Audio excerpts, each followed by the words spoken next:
What's up with it, man? It's your boy J Kaz up here, man. But for real, it's probably gonna be the last one. I'm gonna do in the daytime. I just want to do one that I actually love, original one that's a lot of people don't know about nowadays, but it's definitely a good one for everybody to watch. It's the original story of Laughing Jack. You don't know what Laughing Jack is? Shit, you don't learn about him. Definitely a good person. I believe there's another one named her name is like Killer Jane or something like that. But let's get to the story. So maybe he could be being thrown out of every bar in London. The story of Laughing Jack, the original one. Get it started, man. You already know, drinking my 40. We into the shit.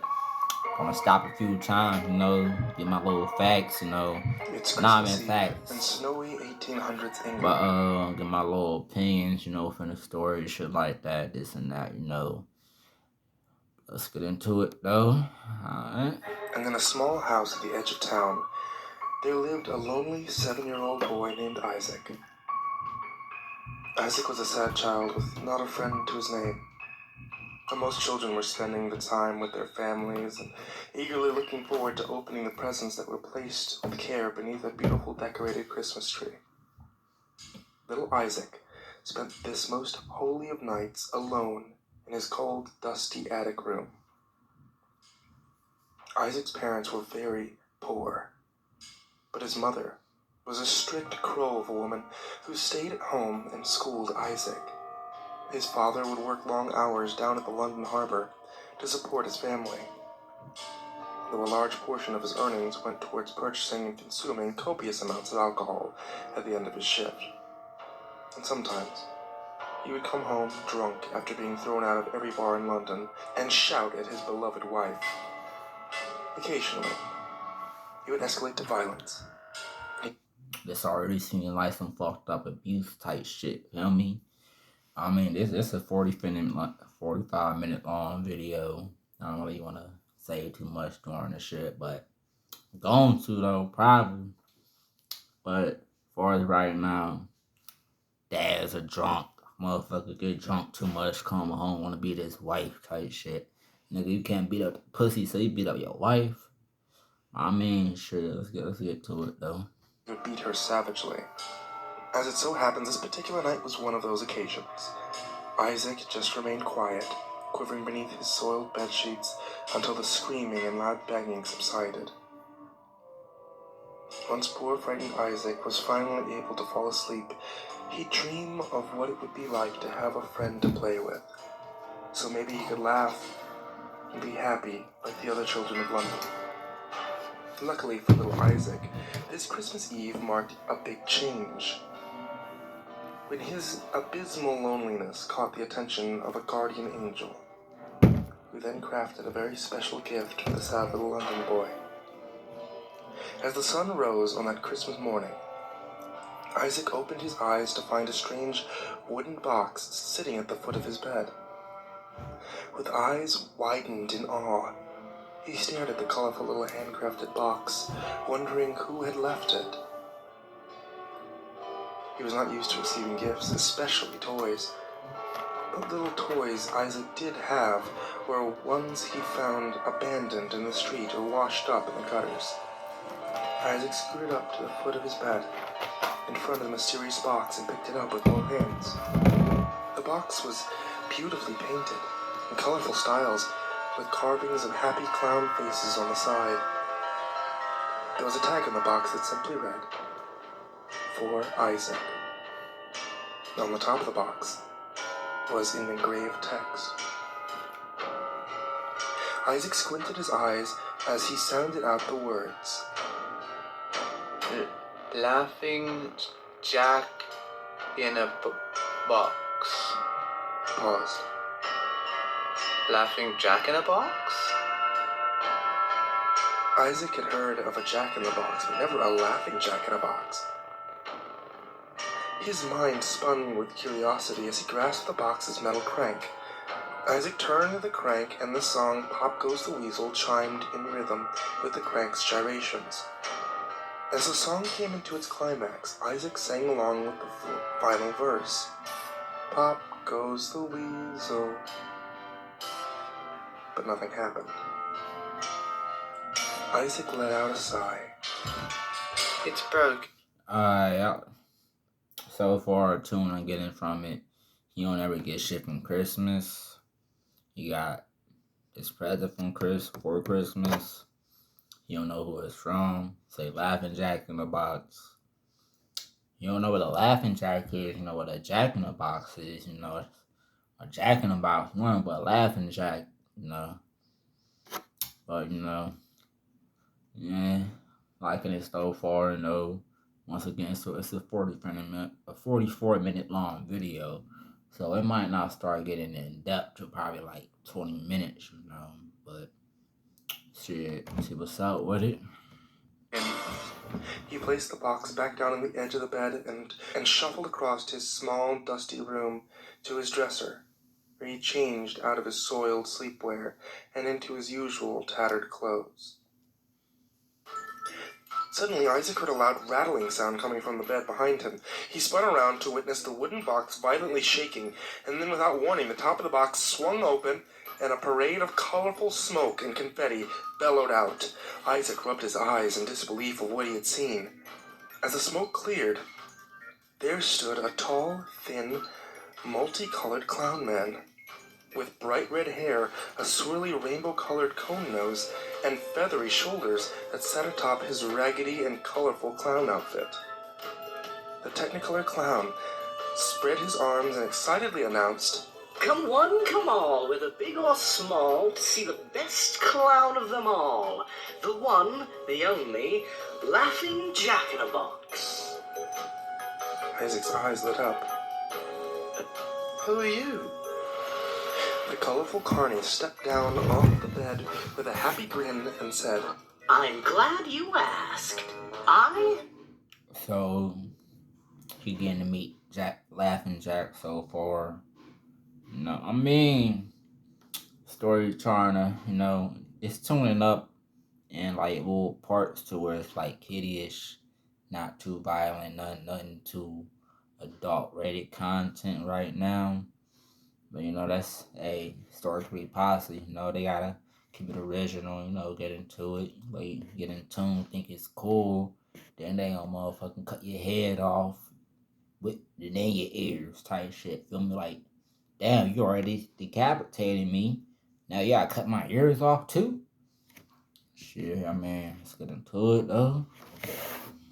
Keep us know with it. I'm Laughing Jack, your new friend for life. I'm magical, I never get tired of playing, I'm a whiz at the accordion, and I adapt and develop with your own changing personality. In other words, whatever you like, I like. Isaac looked up at the mysterious clown man. We're friends. Laughing Jack looked at the boy while cocking an eyebrow. Friends? We're best friends. I was specially created to be your not-so-imaginary friend, Isaac. Isaac's jaw dropped. You know my name? Of course I know your name. I know everything about you. So, now that the introductions are out of the way, how would you like to play a game of I Spy? Isaac grinned from ear to ear. Really? We can play games? I'd love to. Oh, He paused. I can't. I have to go downstairs to see Mother for homeschooling and chores. His smile faded into a look of disappointment. Jack placed his hand on Isaac's shoulder and with a warm smile said, It's okay. I'll be waiting right here for when you get back. Isaac's smile returned as he looked up at his newfound friend. Just then he heard his mother's shrill voice calling from downstairs. Well, I gotta go. I'll see you after I'm done. Okay, Jack? He said as he headed towards the door. Jack smiled. Absolutely, kiddo. Oh, and Isaac. Isaac looked back at Jack, who gave him a wink and said, You should wear that smile more often. It suits you. Isaac grinned happily as he turned and walked out the door. All day, Isaac told his mother about the amazing, colorful clown man who came out of a magical box that appeared on the foot of his bed. His mother, however, did not believe a word of it, and finally he persuaded his mother to follow him up to his room so that she could behold Laughing Jack for herself. They walked up the stairs, and Isaac swung the door open to his room. See, Mother? He's right here. Isaac paused as he scanned the room that contained neither magical, dancing clown man nor mysterious wooden box. Isaac's mother was not amused. She gave Isaac a glare so menacing it made his knees weak and his stomach sick. But Mother, he was... Smack! Isaac's mother delivered unto him a swift hand smack across his face. His eyes began to tear up, and his lip began to quiver as he could feel himself about to break down. You stupid. Quick analysis, real quick. I know y'all heard her calling her son stupid. I'm gonna watch that shit still. But abusive relationships, most of the time, it could be abusive towards kids real easily. No belief, shit like that because of the relationship they in right now. Laughing Jack seemed like his happy spot right now. He don't want to show himself to his mom because his mom's a bitch. But yeah, his mom's a bitch. Feel me? So right now, he continuing on doing what he can and shit. Not much like that, but shit, let's get back into it. Shit right now, she a bitch. Can't do much about that. See, hey, Laughing Jack, my Carver ass up, bitch, shut the fuck up. Shit like that, let's get into it though. But insolent child, how dare you lie to me about such childish idiocy? Who would want to be friends with a useless worm such as you? You shall remain in your room for the rest of the evening. You shall receive no dinner. Bitch, now, what do you say, you ungrateful wretch? Isaac managed to swallow the knot in his throat in order to mutter a reply. Thank you, ma'am. His mother glared down at him for a moment before leaving the room in disgust. Isaac kneeled over. Fuck that bitch, we fighting. I don't know if y'all heard that shit. Fuck that shit, bitch, we fighting on my mama, bitch. I'm about to go to CPS on your ass, bitch. You got me fucked up. Oh, he said thank you, though. Hey, he love his parent to death, boy, because she gonna kill his ass. He's still gonna love her. Burying his face on the side of his bed, streams of tears ran down his cheeks as he began to weep. What's wrong, kiddo? Isaac looked over the edge of the bed where Laughing Jack was now suddenly sitting beside him. Where were you? Jack ran his hand through Isaac's hair to comfort him as he softly replied, I was hiding. I can't let your parents see me, otherwise they won't let us play anymore. Isaac wiped the tears from his eyes. Look, kiddo, I'm sorry I had to hide, but I'll make it up to you. Because tonight we can play games and have tons of fun. Isaac looked up at his vibrant pal and silently nodded. His little smile began to form in the corner of his mouth. That night, Laughing Jack and Isaac played so many fun games. With a wave of his hand, Jack made all of Isaac's tin soldiers spring to life and march around the room. Isaac was amazed as he watched his toys move around the room on their own, and then Laughing Jack and Isaac told each other spooky ghost stories. Isaac asked Jack if he was a ghost, but Jack explained that he was more of a cosmic entity of sorts. At the end of the night, Jack reached into his pocket and pulled out an assortment of delicious candy. Isaac was in ecstasy when he popped the first colorful treat in his mouth, as it was his first time tasting something so sweet.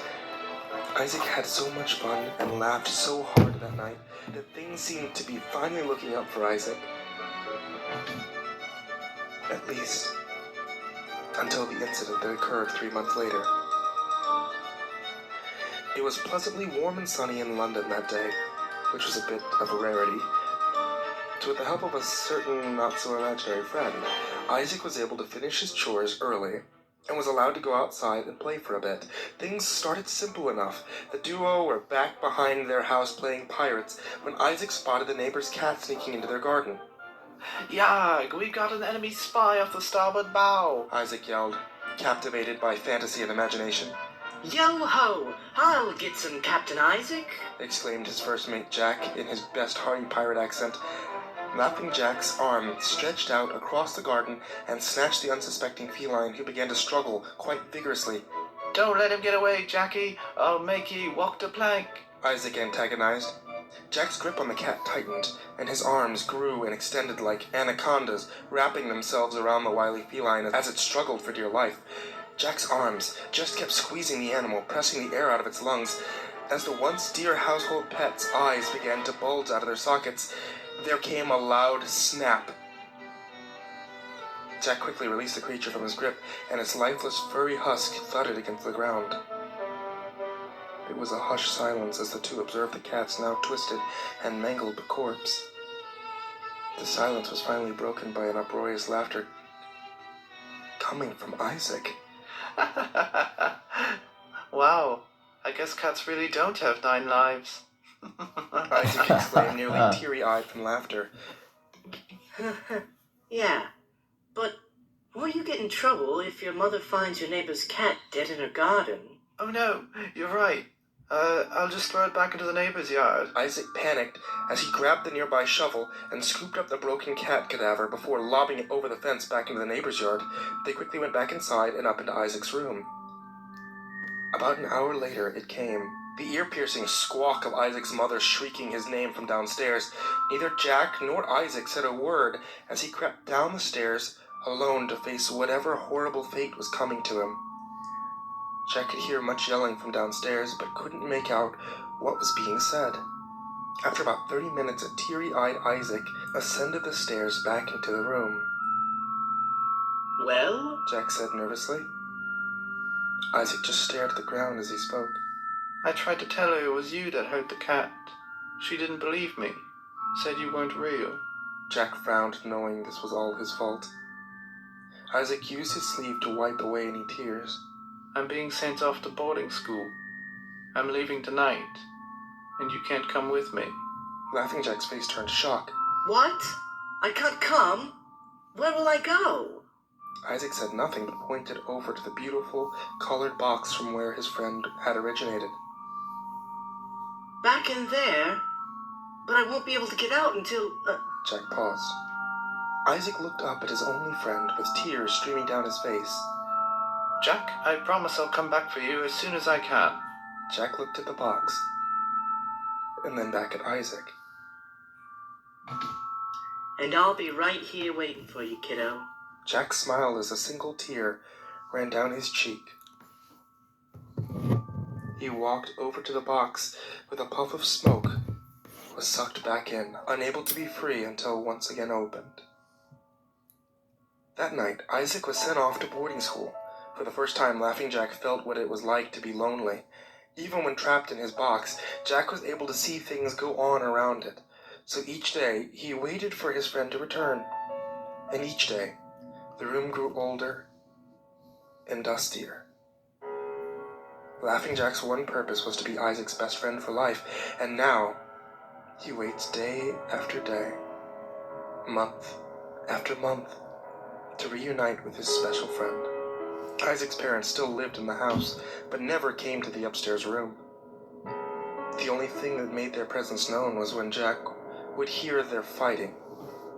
And still, Jack's life became one of solitude, loneliness, and disappointment.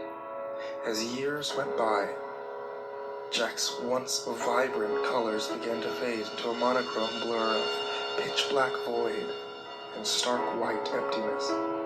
Trapped all alone, eternal and hopeless.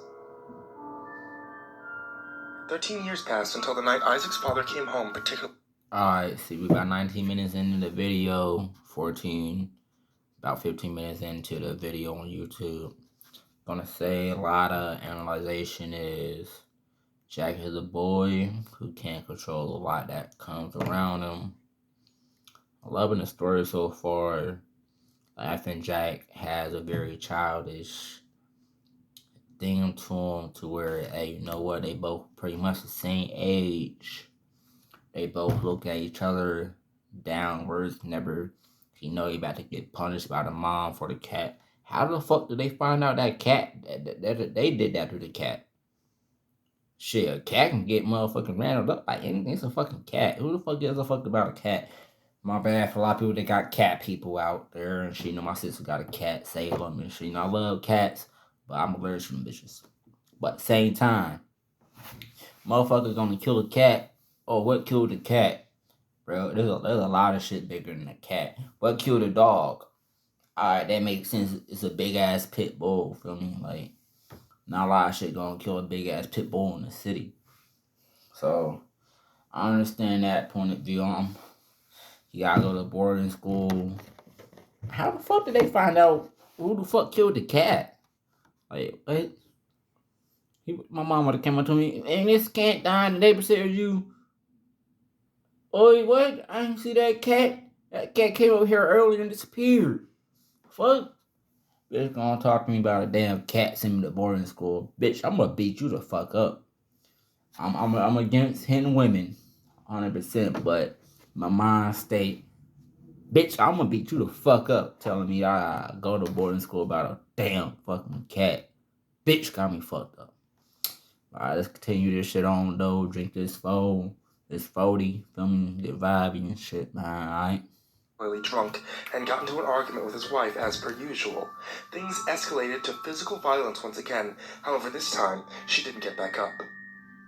Isaac's father had beaten his wife to a dead, bloody pulp and was sentenced to hang at the gallows the next day.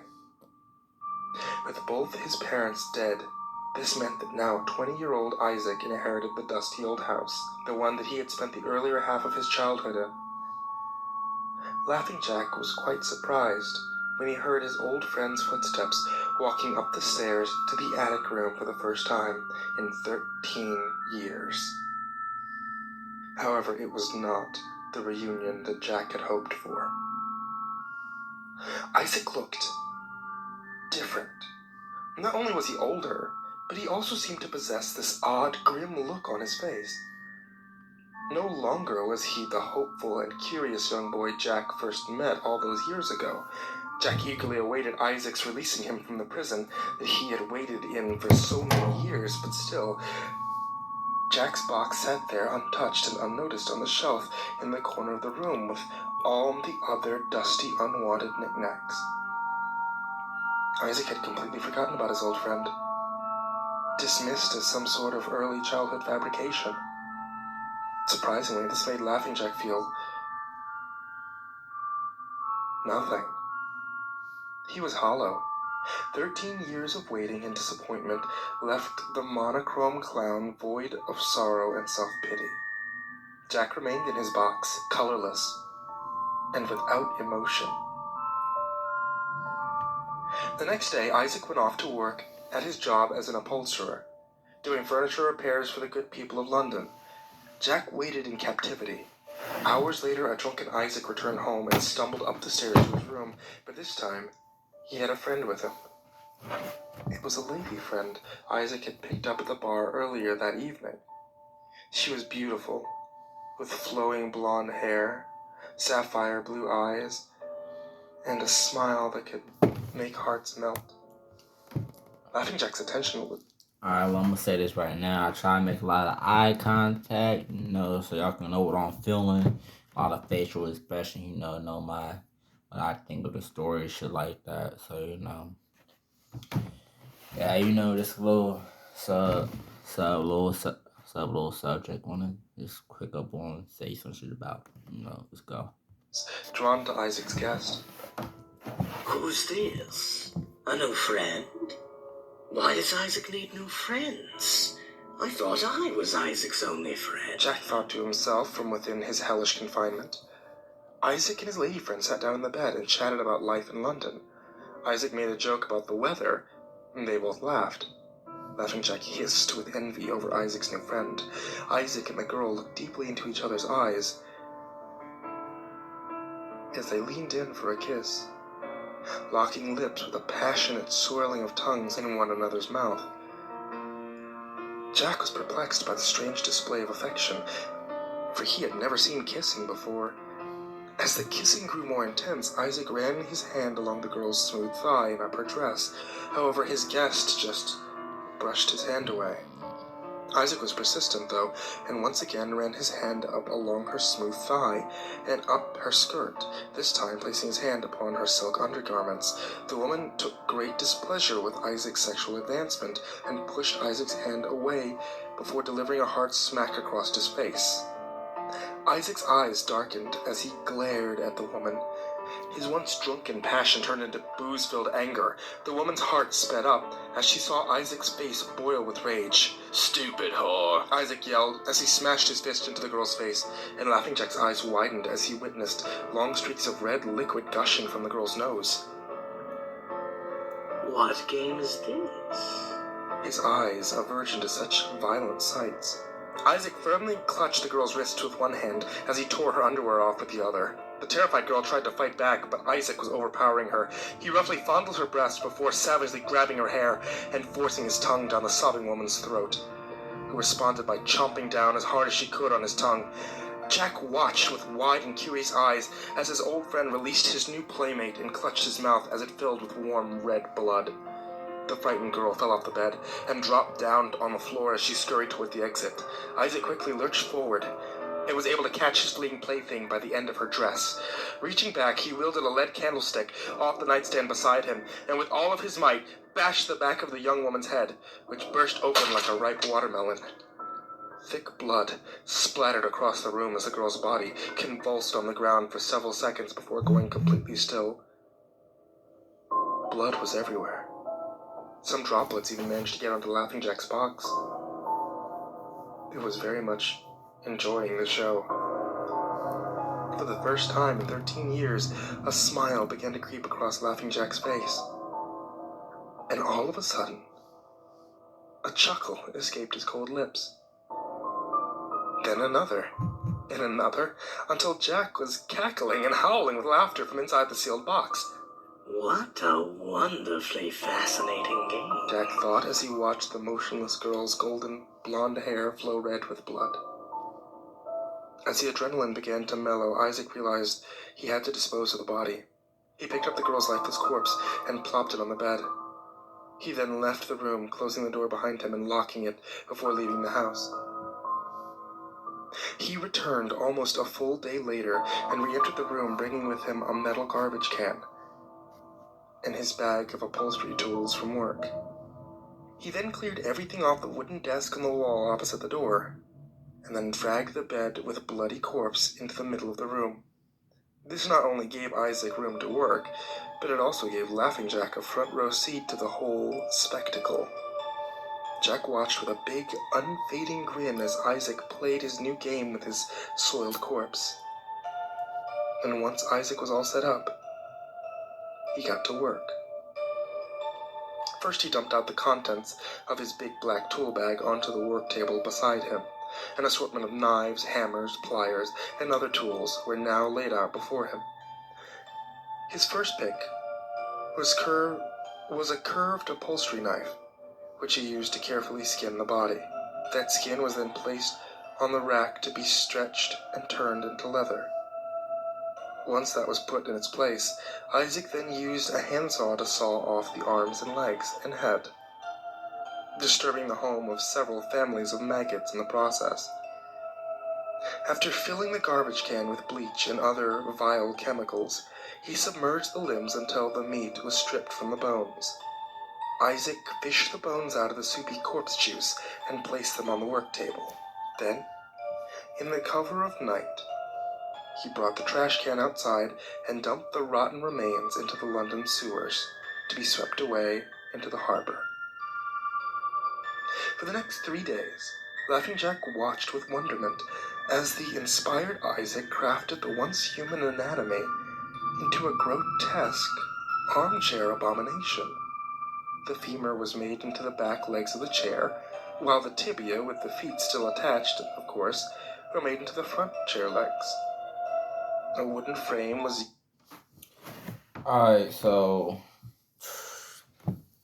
this man just got out of boarding school and know how to dismember a body and make pieces into fucking furniture and shit, man. And then Laughing Jack just looking at it, taking in pleasure. He's just loving it. this man left him alone for 13 years. And then when he comes back, he don't acknowledge his place in his life. Instead, he chooses to go get another plaything. But then after he do that, he kills the plaything because it rejects him. Yeah, he got Laughing Jack there the whole time. Want to joke and try and grow up with him. So this make Laughing Jack just think like, well, what is it that pleases you now? What are the things that you like to do? The things that make you desire something else, some shit like that. Used for the base and backing of the chair, however, the rim of the backing was crafted using the spinal column. The arm bones were used as the arms of the chair and were fastened in place by some ribs. The now leathery flesh was sewn into the seat and backing of the chair, and the golden blonde hair was braided into a lining of the base. Atop this armchair from hell sat the skull that once belonged to the girl who had the golden blonde hair, the sapphire eyes, and the smile that could melt hearts. Isaac was quite pleased with his work, and Laughing Jack, too, was impressed by his old playmate's profound creativity. After that night, Isaac never touched another drop of alcohol again, for he now possessed a much more macabre thirst. In the following weeks, Isaac made several improvements to his little workshop of horrors. He removed the mattress from the bed and put a row of thick wooden planks in its place. And then he fastened arm and leg restraints to the bottom and sides. This would mean that he would be able to entertain his guests for longer periods without them trying to be rude and escape. Isaac needed only one final thing before planning another grotesque party. He worked on it for a week straight, hand carving it out of wood. And after a coat of white paint was applied, Isaac's creation was complete. It was a wooden mask, resembling something one would wear at a Venetian masquerade ball. It had a furrowed brow and a long troll-like nose, and would allow him to strike fear in the hearts of his beloved guests. With his new face complete, and the room transformed into a bloody Alright, look, y'all gotta pause for a second real quick, Nothing real that brief and everything, but give me a sec though. I know you don't really have much to make up mistakes and shit. But it all depends. Fuck it. Later. Alright, let's continue on. Murder nest. It was finally time for Isaac Lee Grossman to bring home a new playmate. The following night, Laughing Jack watched as the masked Isaac Grossman stomped up the stairs, carrying with him a large burlap sack with his newest guest writhing within. He dumped the bag out on his torture bed, and out plopped a bound, gagged, and very frightened young boy. Isaac quickly undid the boy's bindings and held him down as he restrained his hands and feet to the steel frame. Tears streamed endlessly down the boy's helpless little face as Isaac laid out his tools on the workbench. Isaac returned wielding a pair of rusty pliers, and wasting no time, he slid the bottom jaw of the pliers under the boy's fingernail on his right index finger and clamped it tightly. The child's eyes quivered as he began muttering through his gag, begging Isaac to let him go, and Isaac smirked as he slowly bent the pliers backwards, painfully prying off the first fingernail. The boy screamed through his gag as he writhed in agony on the wooden table, his fingers beginning to gush with blood, and Isaac then moved on to the boy's middle finger, firmly grasping the nail with the rusty pliers. Once again, he jerked the pliers back, but this time the nail only tore off halfway. The boy yelped in pain as his fingers twitched and shot with blood. Clamping the half-pried-off nail, Isaac gave it another yank, and the nail tore off, but not without taking a good deal of skin tissue with it. Even Isaac was a bit rebuffed by the painful sight. Unlike the spying Laughing Jack, who was cackling with joy at the disturbing action as he watched from within his old, dusty box. Isaac returned with the workbench and swapped the pliers for a large iron hammer. He then made his way to the foot of the torture bed, where with one hand he held on the boy's left leg. He raised the hammer high above his head, and the boy cried and pleaded for mercy through his dirty gag. Then, with all his might, Isaac slammed the hammer down onto the boy's bare kneecap, shattering the bone into gravel with a loud crack. The boy convulsed in pain with shrill screams, muffling through the cloth. See, about, I'm gonna say, 27 minutes in right now, another 17 to go.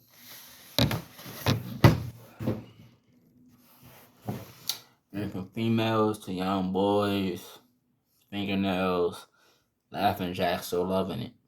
And then again, if you're something that didn't have to need feelings, the side of pain and torture would definitely make you aroused, you know. But besides that, it's like Isaac he turned to a whole different person from he's in boarding school. He killed a bitch, made a whole seat out of her. You ain't even fuck her. Like, you could have at least nutted in that bitch. At least put that in her for me.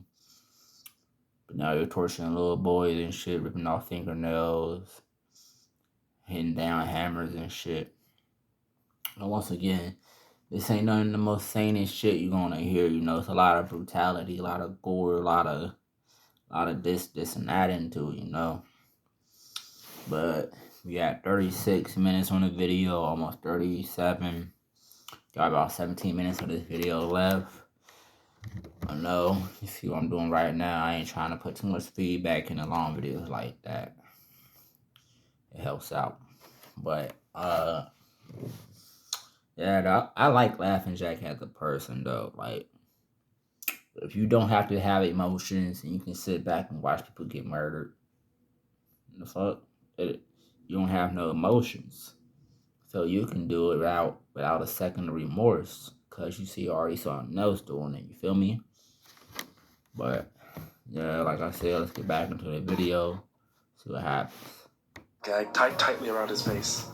As the child struggled with intense pain, Isaac placed the hammer down on the wooden bed and returned once more to the workbench, where he equipped himself with a long, sharp knife. Without delay, he began carving the words, "useless worm," into the child's quivering chest, and when he finished, the boy was barely conscious. Isaac knelt down and whispered into the boy's ear, "This is what happens to rotten children who make nasty faces at people." The child's eyes filled with tears one more time, as Isaac began to carve the skin off the boy's face, but to Isaac's surprise, the boy still clung to life. The mutilated kid just stared at Isaac with big round eyes, which filled Isaac's black heart with rage and hatred. "Even without a face, you're still an ugly little shit," Isaac shouted as he picked up the hammer from the foot of the bed and began to bash the poor boy's skull in. He smashed it over and over until it was nothing but a bloody, caved-in mass of flesh, pouring with thick red blood and oozing out chunks of brain matter. From across the room, Laughing Jack gleefully observed the grand finale, which had lived up to his expectations quite wonderfully. Isaac's next guest was a blind old woman whom he had invited over for some tea. It took her almost 5 minutes to realize the chair that she was sitting in was carved using human remains, and another 6 minutes to find the stairs, only to topple down them, flailing and screaming like a loon. Isaac decided to end the cruel joke there with a simple ice pick through her eye socket. After that, he brought over a little girl from whom he force-fed broken glass before using her stomach as a punching bag. As the weeks went by, more and more unlucky souls met their end in Isaac Grossman's attic, and as the Matt Grossman's personality became more dark and sadistic, Laughing Jack's personality followed suit, while he rotted within his dusty box. Until one very cold December night, The rusty nails that had been holding up the shelf of forgotten knickknacks finally gave way, and the whole thing plummeted to the ground. Isaac heard the loud thud from downstairs and decided to climb up to the attic to investigate. He walked across the blood-stained wood floor of the attic, over towards the fallen shelf. Isaac brushed aside some of the trinkets that broke in the crash, and he finally came across the jack-in-the-box from his childhood. Isaac barely recognized the old tattered box as he picked it up and blew off some of the dust. Then, for whatever nostalgic reason, he decided to grasp the box's rusty crank and began turning it. A horribly off-key Pop Goes the Weasel clanked from the worn-out wooden box. And as it reached the climax, Isaac sung along with the final verse. Pop goes the weasel. The top of the box swung open, but nothing happened. It was empty. Isaac expected as much, and he tossed the old box in the garbage with the other broken knickknacks. And after the mess was cleaned up, he went to open the door to go back downstairs, but it was stuck. Isaac pulled hard, but the door wouldn't budge. And just then, he heard the most horrible, raspy voice call out his name from behind him. Isaac. A cold jolt ran down Isaac's spine, and the hairs on the back of his neck stood straight up as he slowly turned around. All the way across the room by the garbage stood the nightmarish Laughing Jack. He was completely monochrome. His mangled black hair hung down in twisted locks. Sharp, jagged teeth decorated his twisted grin, and his arms hung down like a rag doll, his grotesque long fingers nearly scraping the floor. Then, with a bone-chilling, raspy voice, the fiendish clown spoke. How nice it is to finally be free. Did you miss me, Isaac? Isaac was paralyzed in fear. But I thought you weren't real. Imaginary. Isaac stuttered. Jack replied with a long, horrifying cackle. Oh, I'm quite real, kiddo. In fact, I've been waiting for such a long time for this day to finally come, when I can play with my best friend for life one last time. Before Isaac could reply, Jack's long arms stretched across the room and wrapped around Isaac's legs. The twisted clown began pulling him closer, dragging him onto his own wooden torture bed as Isaac's fingernails scraped along the floor. Ignoring the restraints, Jack swiftly grabbed 4-inch-long iron nails from the workbench and pressed them straight through Isaac's hands and feet, nailing him to the wooden torture bed. Isaac growled in pain as he shouted to his captor, Fuck you, goddamn cloud-nosed freak. Laughing Jack just chuckled as he forcefully held Isaac's head in place. He getting what he deserved, for real, for real. Like I said, I like Laughing Jack. He wasn't forced to be like this. After so many years of you being in foreign school, you coming back, not believing in him no more. Hey, he turned to loneliness, turned to darkness. He seen what you did. He seen the way you like to play. So he become that. And his loneliness made him become something without you. Therefore, it's like he don't gotta be with you no more. So he can have fun the same way he would with you, but without you. Feel me? You can say something nice. Then don't say anything at all. Jack reached his long, pointed fingers into Isaac's mouth, firmly grasping his tongue and stretching it out as far as it could go. The clown then reached back, grabbed a long, sharp knife from the table, and slowly began to slice through the meat of Isaac's tongue. Once lopped off, Isaac's mouth began to overflow with blood. Jack responded by shoving a small cylindrical metal tube through Isaac's throat to act as a temporary breathing hole. At this point, Isaac was already in great pain. and had his eyes clenched shut to avoid seeing the sickening horrors that were about to be performed upon his body.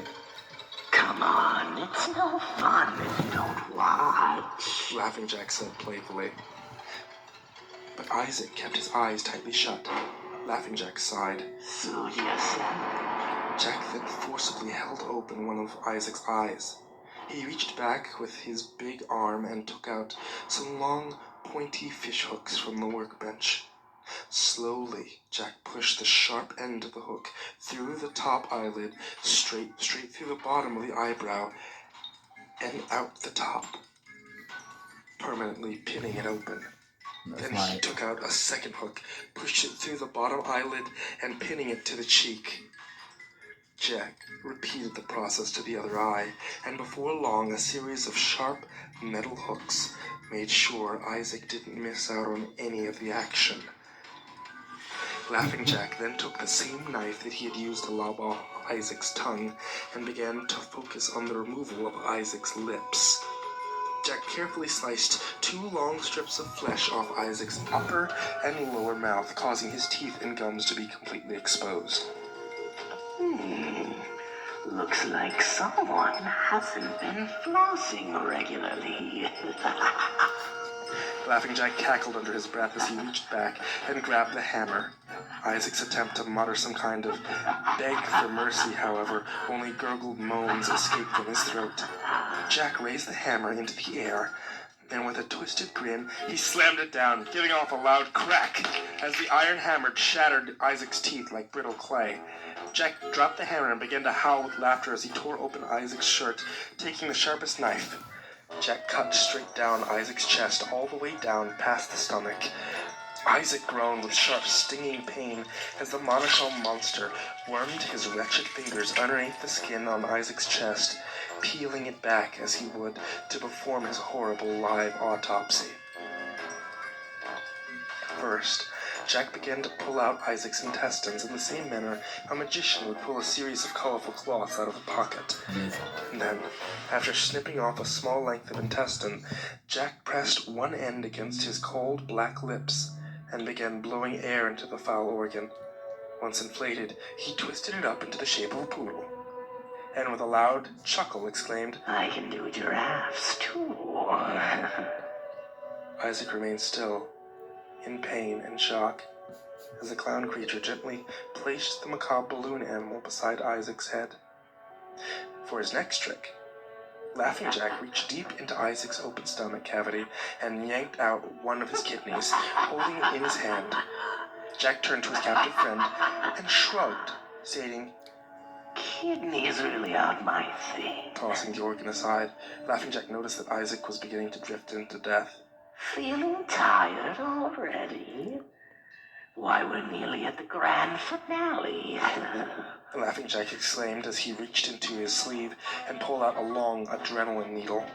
This ought to perk you right up. Jack shouted as he slammed the needle into Isaac's retina and injected the liquid into his right eye socket. Jack wiggled and twisted the needle further into his old playmate's eyeball, as Isaac was reeled back into life to the feeling of a sharp needle scraping the back of his eye socket. With a sinister chuckle, Jack yanked the needle out, pulling the eyeball with it. Isaac's right eye now hung out of the socket by the eye stalk as it dribbled down the side of his face. Jack smirked. Well, now that I have your full attention... The insidious clown then took his long, crooked index finger and poked a hole in Isaac's stomach. Jack lowered his head down towards the open chest cavity and stretched his mouth open wide. Within seconds, a torrent of filthy cockroaches started crawling out of the clown's gullet, spilling onto Isaac's open chest. Each vile roach crawled and pushed its way into the small openings in Isaac's stomach, filling it from within, full of disgusting, writhing bugs. As his stomach became bloated with bugs, the roaches began to scurry up his throat, squeezing their way out of his mouth and nasal cavity. Isaac was inches from death, and his captive kneeled down beside him and spoke into his ear. It's been a blast, kiddo, but it looks like our time together is about up. No need for tears, though, because I plan to spread my friendship to all the lonely kids of the world. And with that said, Laughing Jack reached into Isaac's chest and yanked out his still beating heart. As his life bled out onto that cold wooden bed, Isaac's life flashed before his eyes. He saw his mother, his father, the boarding school, his victims. And the last thought that fluttered through his mind was that very special Christmas, when he woke up to find the beautifully handcrafted wooden box that contained his very first friend.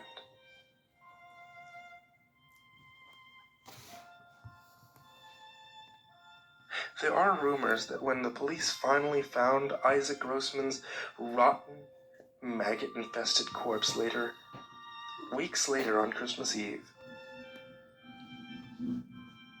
that even though his face had been bashed and torn to bits, he almost looked Peaceful.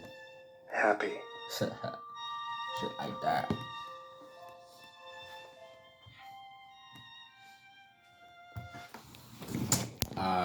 So what I'm gonna say about the story is, I love Laughing Jack. You know, he just a favorite, as in his origin story. So that's already a +1 for him right there above the scale. And his origin story ain't have to do with him turning bad. It's more he had a childlike attitude to him, childlike vibe around him. So with that being said, that made it to where it was like it wasn't his fault. He saw his owner do the things which turned him into what he is. But without that, I'm gonna give it a 9.8. Reason why, once again, I love Laughing Jack. The original story of it is fucking beautiful.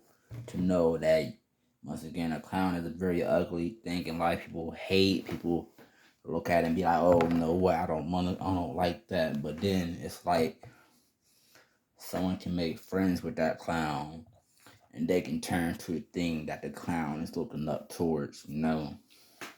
So then it's like a devil, no, it's like a demon looking up to a devil, you know.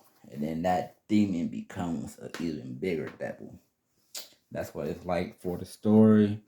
But you know, this video about 52 minutes long. It was a good reaction. I liked it. A lot of twists. I want to see this Laughing Jack. But you know, besides that, man, follow me on TikTok, man. Follow me on the ground, man. Get me out there, man. You know, I'm just new to this shit, man. But deuces, man.